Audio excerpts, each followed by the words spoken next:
रमेश एक मामूली आदमी था। जयपुर शहर की तंग गलियों में फल का ठेला लगाकर अपनी रोजी रोटी कमाता था। हर सुबह 4 बजे उठकर मंडी जाता, फलों की बोरियों को अपने कंधों पर लादता और फिर धूप बारिश में दिन भर उन्हें बेचता। उसके पास ज्यादा कुछ नहीं था, न बढ़िया कपड़े, न कोई दुकान, न बैंक में जमा पैसा। लेकिन एक चीज थी जो उसे बाकी सबसे अलग बनाती थी, उसका हौसला और अपने बेटे मनोज के लिए एक सपना। मनोज, रमेश का बेटा, केवल 12 साल का था।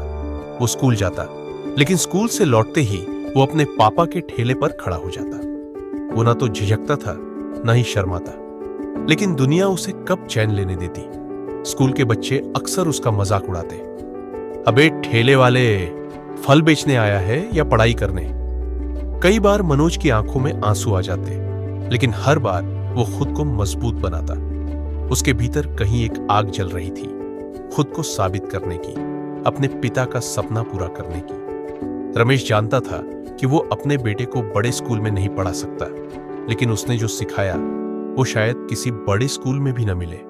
मेहनत, ईमानदारी और आत्मसम्मान। हर रात मनोज छोटी सी पीली लाइट में बैठकर पढ़ाई करता। उसकी किताबें पुरानी थीं, लेकिन उसके इरादे नए थे। पिता अक्सर उसे दूर से देखते और मुस्कुराते, शायद मेरा बेटा वो कर दिखाए जो मैं कभी नहीं कर सका। समय बीता। मनोज ने स्कूल में टॉप किया और फिर छात्रवृत्ति पाकर एक अच्छे कॉलेज में दाखिला लिया।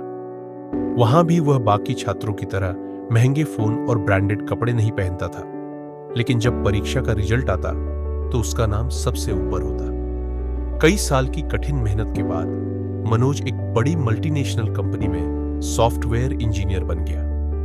पहली बार जब वो सूट बूट में ऑफिस गया तो उसकी आंखों में गर्व के साथ अपने पिता की मेहनत भी थी। एक दिन वह अपने पिता को साथ लेकर गया और उन्हें एक नई दुकान की चाबी दी। पापा, अब आप ठेला नहीं लगाएंगे, ये रही आपकी दुकान, ये आपके लिए है। रमेश की आंखें भर आई। उसने कांपते हाथों से चाबी ली और कहा, बेटा, तू ही मेरी सबसे बड़ी कमाई है। दोस्तों, हमें इस कहानी से यह सीख मिलती है कि हर इंसान के पास बड़ा बनने का हक है। हालात चाहे जैसे भी हों, अगर इरादे मजबूत हों और दिल में सपनों की आग हो, तो एक ठेले वाले का बेटा भी इंजीनियर बन सकता है, अपने पिता के सपनों को पूरा कर सकता है। यह कहानी सिर्फ मनोज की नहीं है, ये उन लाखों बेटों की कहानी है जो अपने मां बाप के संघर्षों को देखकर बड़ा सपना देखते हैं और उसे पूरा करते हैं। दोस्तों, आपको ये कहानी अच्छी लगी हो तो इसे लाइक करें और चैनल को सब्सक्राइब करें। मिलता हूं एक और मोटिवेशनल कहानी के साथ।